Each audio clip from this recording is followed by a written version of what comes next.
What's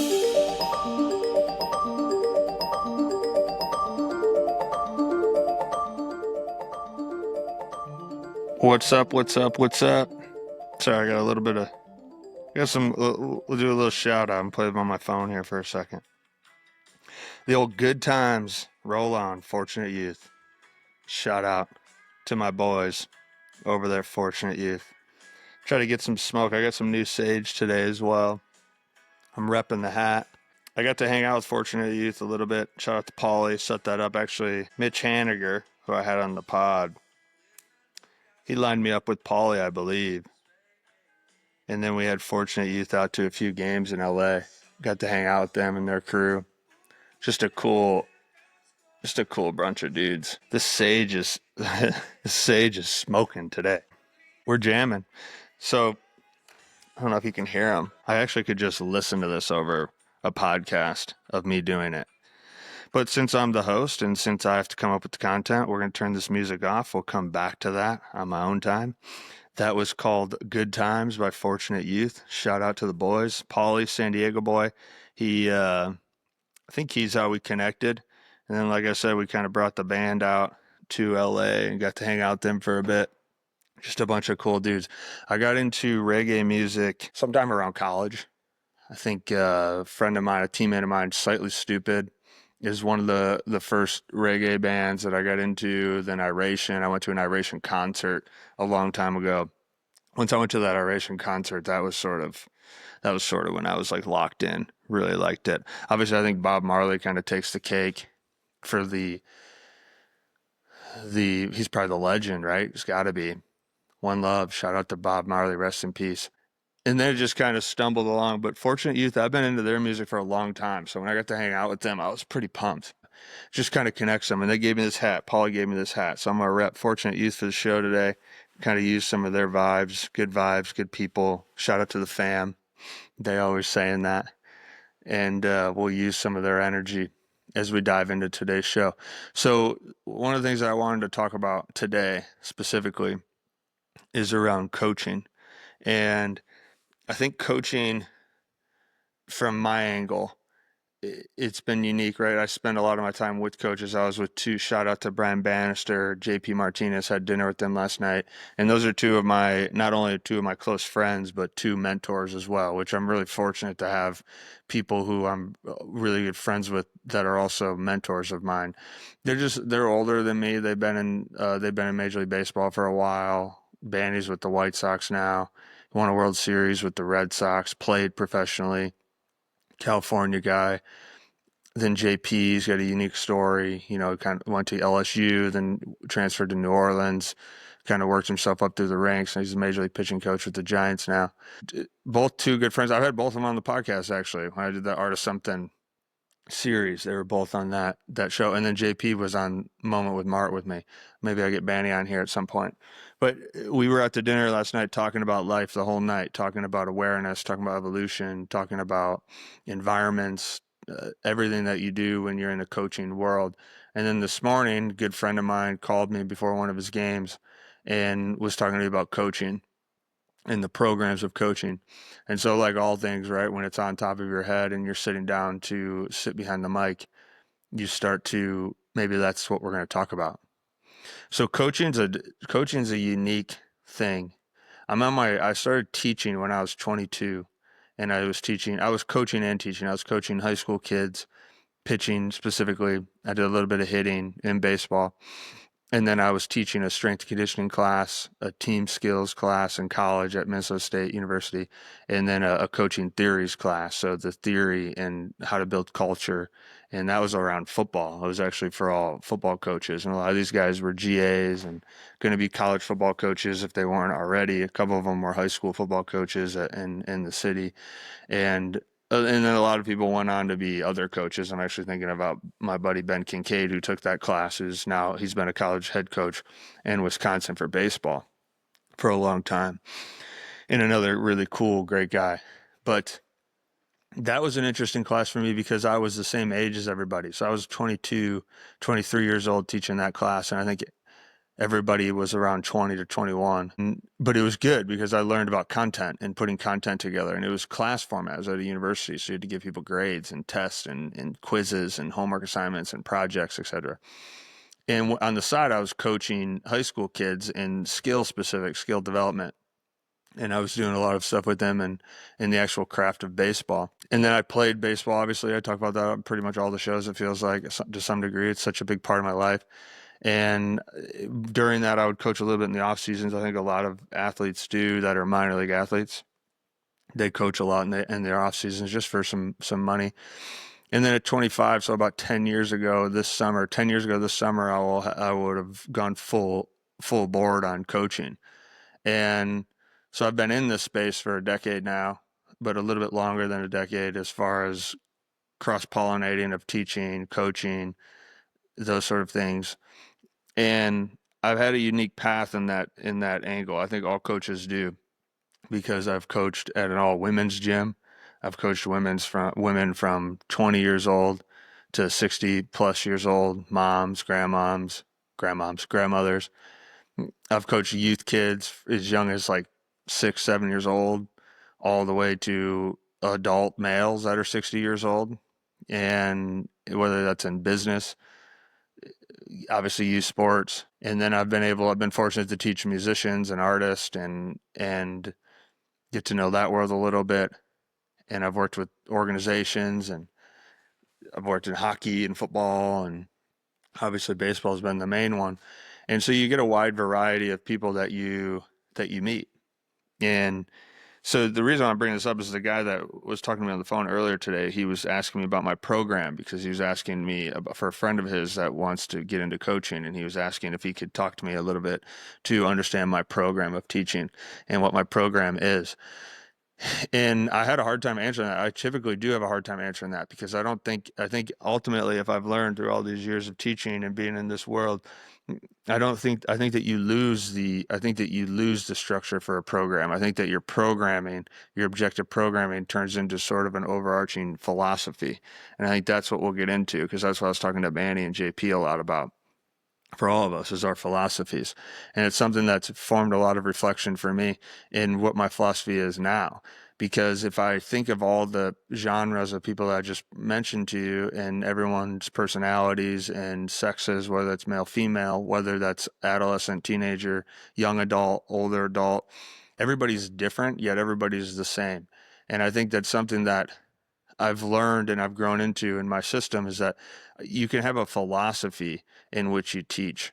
And I think from that philosophy, you get principles that come out of that philosophy.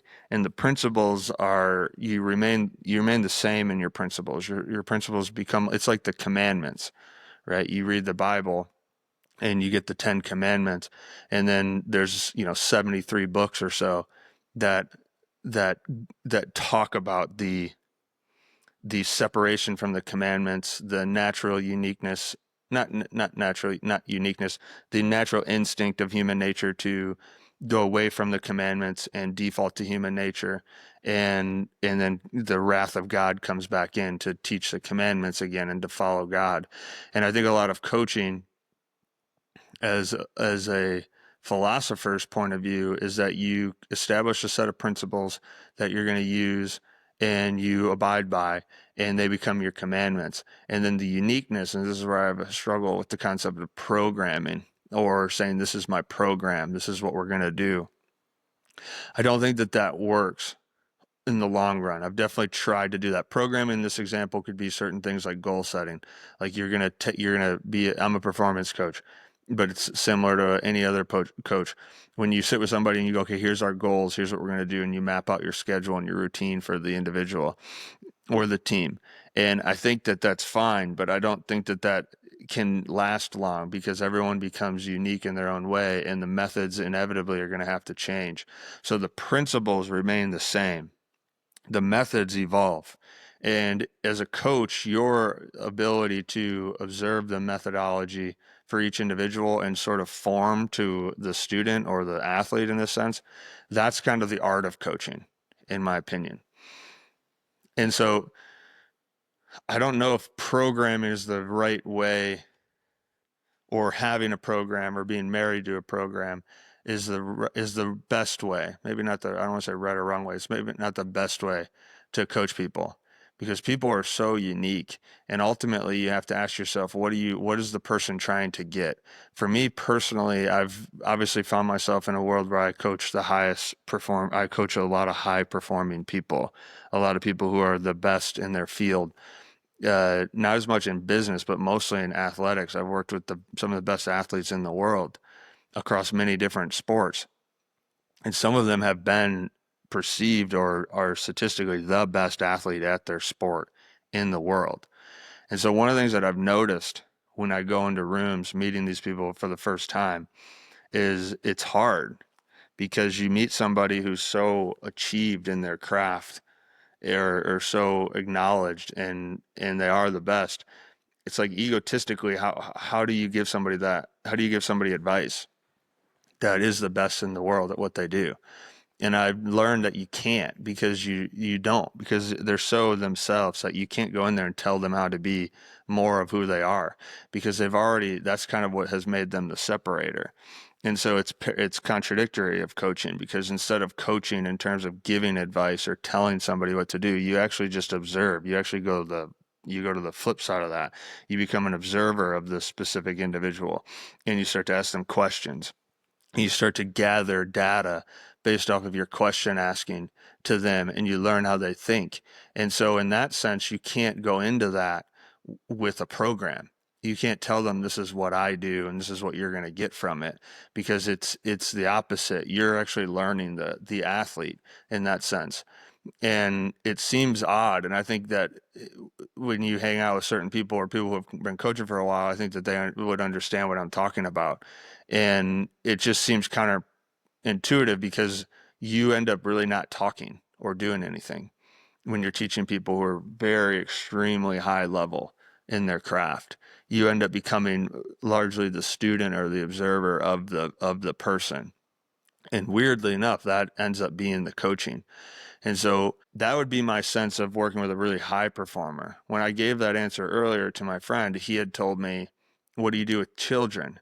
And children become uniquely opposite, because children are needing structure. And that's where it becomes somewhat debatable, of how much do we coach kids? How much do we teach kids? How much do we disrupt or enhance their training based off of our structures? And this is the best way I can think of that right now. When I was a kid, when I was about 10 years old, 10 to 12, I was on these baseball teams, and our baseball team would do the exact same throwing program. We would all get on the line, all 12 of us, and our coach would give us 3 steps. So we would come set. That was step one. Step two is we would lift our leg and reach our arms out. That was step two. And then step three, we would throw. And if we would all get judged on the throw. So if we hit somebody in the chest, that was like 3 points. If we hit them outside the body, in like a shoulder, that was 2 points. And if the catch partner had to stretch and reach outside of their bodies, it was 1 point. And if they didn't catch at all, it was 0 points. And so that was kind of how we competed against each other. In theory, the structure of that it's really positive, because it's giving each kid an individual step. So it's objective. It's like, step one, come set. Step two, find balance. Step three, make your throw. Step four is the outcome, how achievable that was, which you got real-time results. And at the end, you'd compete against the people on your line. And if you got to a certain amount of points first, then that means you were the most accurate. So the results of that would have been successful. Now, the odd part about that is, if you look at a Major League Baseball pitcher, no one throws the same that's in the big leagues. So the training that happens in that age 10 to 12, that pocket that I'm using an example, where the training is the same. Every person was doing the same thing. And it was the same when we went and hit. We did the same thing for hitting. It was like, find your stance. 1, get your balance point. 2, hit the ball. 3, wherever you hit the ball, based on the result of that, was your outcome. And everybody had somewhat of the same training, the same repetition. And even if you look at youth sports, when I was coaching youth sports, it's kind of the same thing. It's like, you have an hour, it's a warm up, it's the working sets, and then it's the come down. It's the finisher, if you will. And in those working sets, it's usually the same thing. So if you had a group of 100 kids come through in the day, they would all do the same training because you have so much volume coming in through youth sports that as a coach or a teacher, you have to create a structure and a curriculum that you're just rinsing and repeating, and you're rolling that over and over and over and over again. It's the same thing when I was teaching when I was 22. When I was teaching at the age of 22, 23, I remember the university was nervous because I'd never taught before. So they had given me curriculums that people who had taught those classes earlier or previous to me, they gave me their curriculum. And even one of the professors had taught me how he taught the coaching theories class and took me through the 18 week course, whatever it was, and taught me every week what to teach. And so much of what I was teaching was rinse and repeat of what the teacher previously to me had taught.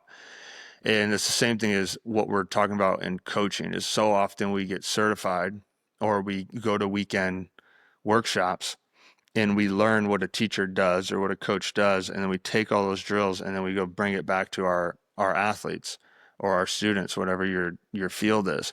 It's kind of the same thing. You go to like these large conventions and people who are coaching, they package what they do for their drills and etc.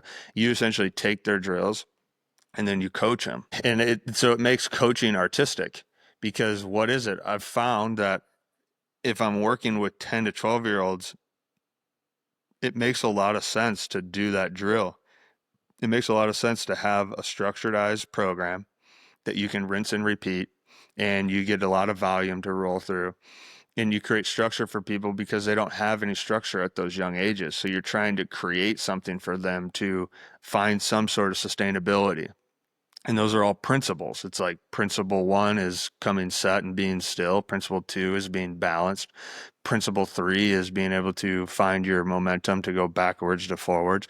And then principle 4 is executing the throw. And you're standardizing that and measuring that regularly. The unique aspect of the principles of those things is like, how does the athlete or anybody in any field step outside of those 4 principles right there and ultimately become themselves? Because there's only one Randy Johnson who is 6'11" and throws sidearm, right? There's only you can go through Shohei Ohtani. You can go through that can pitch and hit in the big leagues, whatever. I mean, mechanically, you don't see many big league athletes who look the same across any of the sports, right? Steph Curry is drastically different body, speed, composition than LeBron James.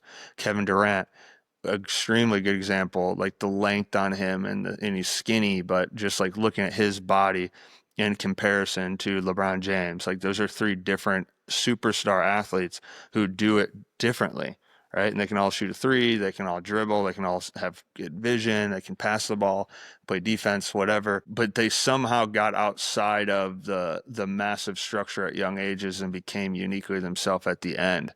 And that's where it becomes weird as a coach, because then you start working with some of these people who are at that level of the players I just mentioned. And how do you teach them? Because you're not taking Steph Curry and going, here's what you and the rest of the team are going to do. You're going to come set. You're going to find your balance point. You're going to lift for the shot. And this is what you're going to execute. And how many you make, you know, is what it is.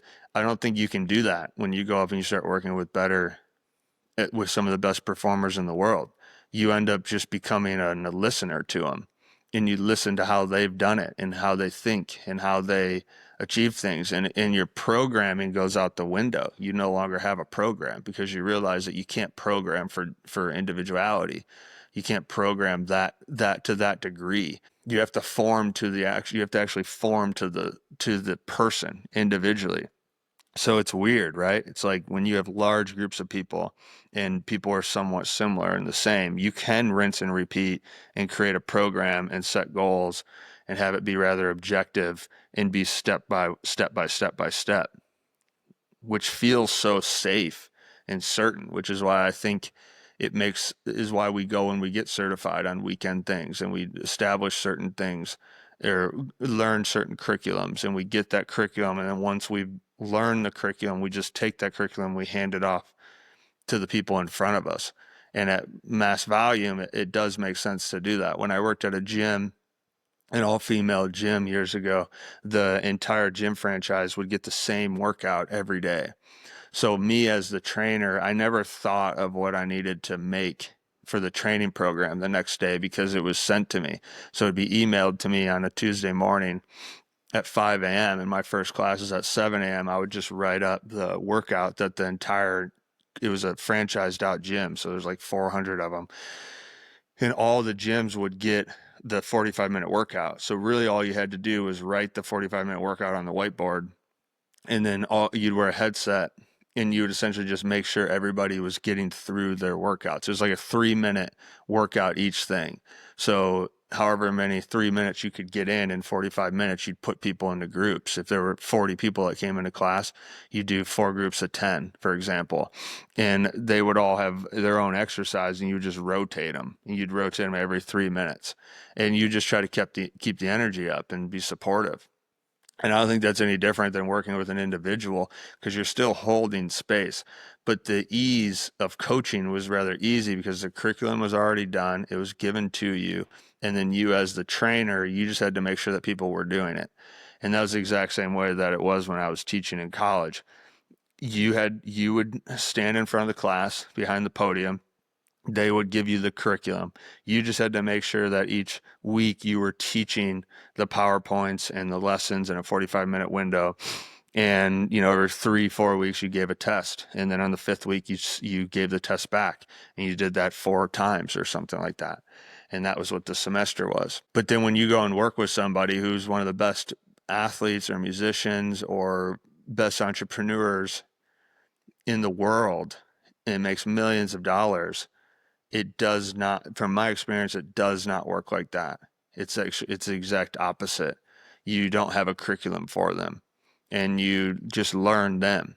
And ultimately what you try to do is you try to learn and observe them to the highest level so that you know them and you know what makes them tick, what makes them be the most creative, the most them that they can be. And then you metaphorically just begin holding a mirror up for them. So you become a masterful question asker, and you ask questions just to make sure that they're still on their path. And that's really what it becomes. You just become a mirror with no program. You're a mirror to them. And it's interesting because it's the opposite of what it's like of the other examples I gave when I was coaching years ago and I was working with so many people.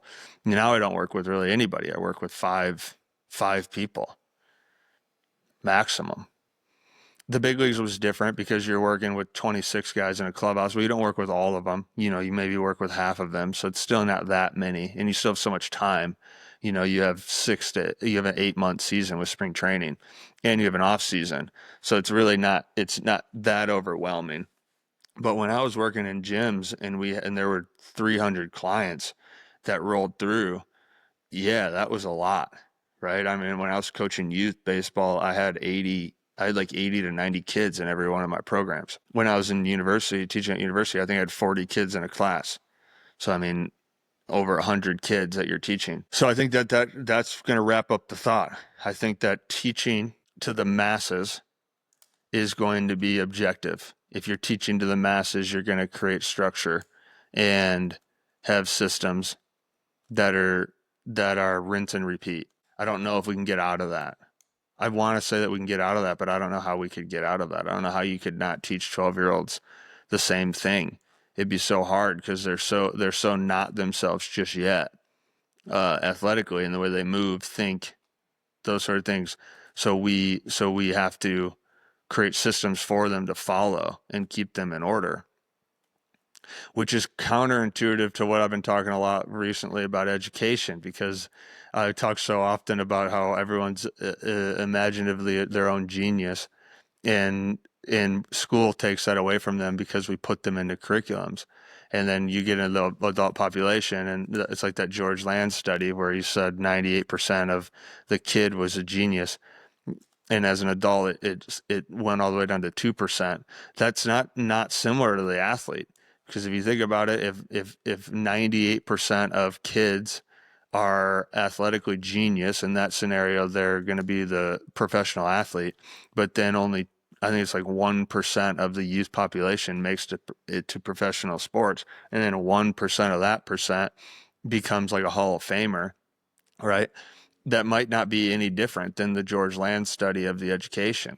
Is if you took whatever, 1 million youth athletes, baseball players, only 1% of that million is going to play Major League Baseball. Man, now I've got my thoughts towards this because it bums me out to a degree. Because ideally, you would want to, how I talked about if I work with 5 people now who I just become an observer to them and I listen to them and I work off of them. I make adjustments off of them. Ideally, they're the genius, so it'd be weird if you could make that for all 12-year-olds. Like, what if you would have done that what if I would have done that with all 12-year-olds, or if that would have happened with me from my coaches, and they would have treated all of us like the teachers, and they do that we would have done that in the gym franchise instead of having a 45-minute session that we put on the whiteboard and we run everybody through in 3-minute segments. Is it possible to individualize in 45 minutes for 40 people in a class and ask them questions?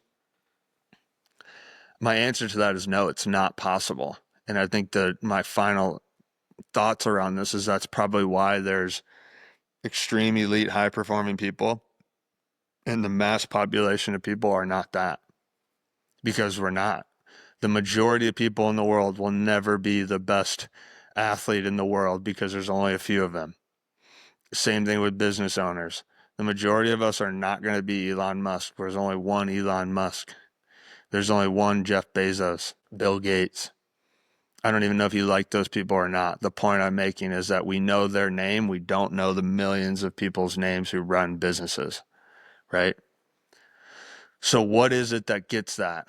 And maybe as I'm talking to this, I'm just talking to myself, because I think that's why you're forced into a position as a teacher to only ask questions if you work with the highest population, the 1%ers of high performance, is that how could you teach them anything other than just listen, ask questions, hold space, and evolve that way. Wild thoughts. Wow, we almost went 30 minutes. I'll finish it now, but we almost went 30 minutes there. That felt to me like it was about 5 minutes. And it also was a little nerve-wracking whenever in it early, because when I was in this earlier, I was like talking, and maybe it felt like this as a listener. As I was talking, I was thinking to myself, like, I don't think I'm making any sense and nothing's coming to my head. And honestly, it might be because this bill is too tight on my head and it's constricting my brain, because it does feel tight and it's kind of bothering me. But that has nothing to do against you guys, fortunate youth, because I absolutely love your music and I love this hat anyways, and I'm going to keep rocking it. And we're going to end this thing just how we finished it. Times. Let them roll on. Tell me what you guys think about coaching. Maybe I don't know what I'm talking about. That's why I'll keep asking you guys questions. All right, love you guys. Goodbye.